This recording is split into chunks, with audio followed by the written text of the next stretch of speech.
Jadi, teknologi merupakan suatu masalah yang cukup urgent dalam masyarakat, terutama untuk kehidupan manusia. Perihal apapun tidak lepas dari campur tangan antara sains dan teknologi. Karena peranannya yang sangat besar, itulah sehingga kita perlu mengetahui apa yang dimaksud dengan sains dan teknologi. Baik, selanjutnya kita akan memulai dari pembedahan materi secara mendasar, apa itu teknologi dan lingkungan. Nah, saya mau nanya nih ke Satria. Menurut kamu tuh apa sih teknologi? Oke, menurut saya teknologi adalah sebuah alat yang diciptakan oleh manusia yang akan berguna untuk manusia itu sendiri. Contohnya untuk mempermudah kehidupan manusia. Mungkin ada yang ditambahkan teman saya? Iya, contohnya seperti handphone. Handphone dapat mempermudah kita untuk berkomunikasi. Misalkan berkomunikasi dengan teman dan mencari teman di media sosial. Gitu aja. Nah, kalau menurut Haryadin, apa itu lingkungan? Menurut saya, lingkungan itu adalah segala sesuatu yang berada di sekitar kita. Iya, lingkungan itu adalah segala sesuatu yang berada di sekitar kita. Mungkin ada tambahan? Ya mungkin tambahan sedikit sih, seperti kayak sumber daya alam, hal-hal yang lain kayak ya untuk kenyamanan manusia lah untuk tinggal seperti itu. Kalian apa sih keterkaitan antara teknologi dan lingkungan itu? Jadi keterkaitannya teknologi sama lingkungan itu adalah untuk mempermudah manusia dalam mengolah lingkungan. Contohnya penggalian tambang. Penggalian tambang dulu masih menggunakan tenaga manusia. Sekarang sudah menggunakan teknologi alat-alat berat. Mungkin ada tambahan dari Satria? Saya ingin bertanya, bukannya penggalian tambang itu tidak merawat lingkungan ya? Atau ada pendapat lain dari teman-teman? Mungkin tergantung dari lokasinya sih. Misalkan pertambangannya jauh dari masyarakat. Tapi kan itu kan termasuk ke ini bukan sih, pencemaran tanah? Kalau pertambangan itu merusak lingkungan, iya, memang itu tidak bisa disalahkan lagi. Kita sudah tahu sama-sama kan. Tapi gini, ada cara yang bisa dilakukan untuk meminimalisir potensi pencemaran lingkungan tersebut, yaitu dengan cara bekas lubang galian itu diisi kembali dengan tanah, sehingga orang dapat berkebun lagi di atas tanah galian bekas tambang tersebut. Kan sekarang ini lagi era globalisasi nih, kan? Kenapa teknologi dan lingkungan itu menjadi pusat perhatian di seluruh dunia? Menurut saya teknologi sangat diperhatikan di era globalisasi karena dari segi peranan, menurut saya peranan teknologi terhadap perkembangan era globalisasi sangat-sangat besar dan sangat-sangat membantu. Kalau menurut saya sih seperti itu ya. Mungkin teman saya ada yang ingin menambahkan? Kalau menurut saya, teknologi dan lingkungan itu adalah dua hal yang sangat sangat penting dalam kehidupan masyarakat pastinya kan. Ya dengan adanya teknologi pasti yang tadi dibilang sama teman-teman untuk memudahkan kegiatan manusia gitu kan. Entah itu ada HP, ada televisi, ada smartphone, ada motor, kayak segala macam. Nah, kalau lingkungan yang juga tadi sudah dibilang, karena lingkungan itu adalah tempat di mana kita hidup, kita tinggal, kita makan juga dari lingkungan gitu kan. Dari hal yang tadi dibilang tadi, lebih banyak sisi negatif atau positif dari perkembangan teknologi untuk lingkungan. Jadi gini, menurut saya, apakah lebih banyak efek negatif atau positif dari teknologi? Itu tergantung dari apa? Tergantung dari persepsi masing-masing.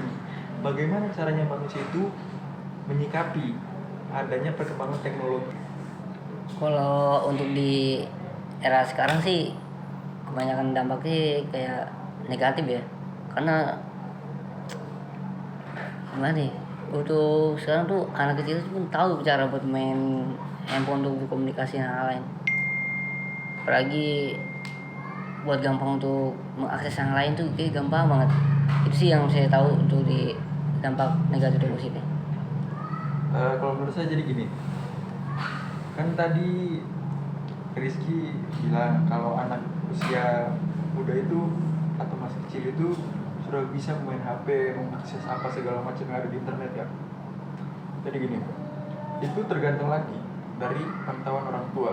Bagaimana caranya orang tua memantau apa yang dia buka, apa yang dia akses, dan apa yang dia tonton di internet. Gitu. Jadi tidak selamanya anak usia muda itu atau usia belia itu memiliki dampak negatif kalau memainkan HP. Itu selalu. Kalau menurut Satria gimana? Kalau menurut saya sebentar deh, kan tadi kan itu balik lagi ke pengawasan orang tua ya. Berarti pengawasan orang tua berpengaruh terhadap penggunaan teknologinya ke anak tersebut. Berarti menurut saya sih gini, menurut saya kalau untuk pengawasan orang tua sih saya rasa cukup di umur pada usia batasan anak-anak. Ketika di batasan remaja seharusnya manusia tersebut bisa membedakan mana yang baik dan mana yang buruk. Jadi menurut saya kurang lebihnya itu pengawasan orang tua hanya sebatas pengarahan, bukan pengawasan. Menurut saya sih seperti itu. Dan saya ingin bertanya, kan tadi kan kamu bilang pengawasan orang tua itu berpengaruh. Bagaimana cara yang baik untuk orang tua agar mendidik anaknya tidak melakukan hal seperti itu, penyalahgunaan teknologi tersebut? Oh gini, jadi bagaimana caranya orang tua itu mendidik anaknya agar tidak melakukan penyalahgunaan teknologi? Jadi orang tua itu harus mengedukasi anak-anaknya kalau itu adalah tindakan yang tidak bagus. Seumpamanya dia menonton adegan pengeroyokan, terus narkoba, mabuk-mabukan segala macam ada di YouTube ya kan. Orang tua memiliki peran penting di situ. Bagaimana caranya orang tua tersebut memberitahukan kepada anaknya kalau yang ditonton itu tidak bagus. Apakah ada pendapat lain?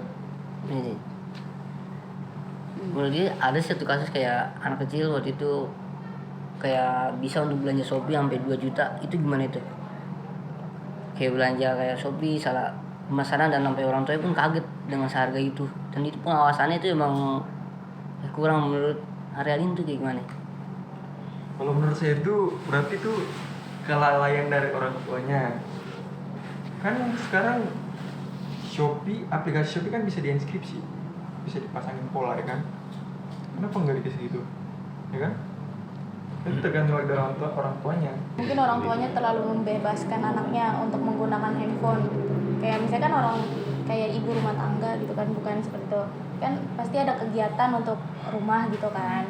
Anaknya mungkin daripada main di luar, mending dikasih handphone. Nah dari situlah kegiatan-kegiatan yang mungkin anak itu kayak check out Shopee sampai 2 juta atau ada yang bikin apa gitu kan. Iya sih, soalnya kan rasa penasarannya anak kecil ini sangat besar kan. Betul. Tentang apa saja, masih banyak pertanyaan-pertanyaan yang ada dalam kepala ini. Jadi kalau dia melakukan sampai seperti itu, ya wajar-wajar saja. Jadi tergantung dari orang tuanya bagaimana caranya dia membatasi anaknya dalam apa? Dalam penggunaan teknologi tersebut. Kita lihat sekarang ini banyak penebangan pohon secara brutal atau secara liar yang menyebabkan gunung-gunung itu menjadi botak. Akhirnya nggak ada nggak ada lagi yang namanya peresapan gitu. Otomatis air yang tidak terserap itu akan turun ke dataran yang lebih rendah lagi. Itu entah mungkin nanti ke pemukiman atau entah nanti ke laut yang menyebabkan juga bertambahnya volume dari air laut tersebut. Gimana menurut Satria? Kalau menurut saya sih memang hal itu sudah terjadi ya, dan benar karena penebangan pepohonan secara liar. Mungkin cara untuk mencegahnya ya. Cara untuk mencegahnya salah satunya sistem tebang pilih. Nah, mungkin saran dari saya sih sistem itu yang bisa diaplikasikan kepada orang-orang di luar sana. Karena jika dilakukan dengan sistem tebang pilih, pohon-pohon yang memang sudah tidak layak atau sudah membahayakan lingkungan sekitar bisa kita tebang dengan secara teratur gitu. Jadi tidak terjadi penebangan secara liar-liaran gitu. Bang pilih itu kayak misalnya pohon yang udah terlalu tua gitu ya. Iya. Enggak. Dan juga kalau misalnya udah ditebang ada penanaman kembali gitu. Ya. Jangan cuma tebang tapi tidak ditanam lagi ya. Itu yang menyebabkan apa? Gunung jadi botak. Dan juga mungkin kalau hujan terus menerus airnya tidak ke pohon menyebabkan longsor gitu ya. Menyebabkan bencana alamnya. Betul. Ujung-ujungnya menyebabkan bencana alam. Betul. Dari awalnya cuma disangka kelalaian gitu ya, kelalaian manusia yang membuat jadi semakin besar. Jadi kita tadi sudah membahas tentang keterkaitan teknologi dan lingkungan. Jadi yang saya tangkap dari obrolan kita kali ini adalah bahwasannya penggunaan teknologi banyak berpengaruh di bidang dan sektor. Karena perkembangan teknologi pada saat ini sudah sangat pesat, baik di dalam bidang lingkungan maupun bidang lainnya.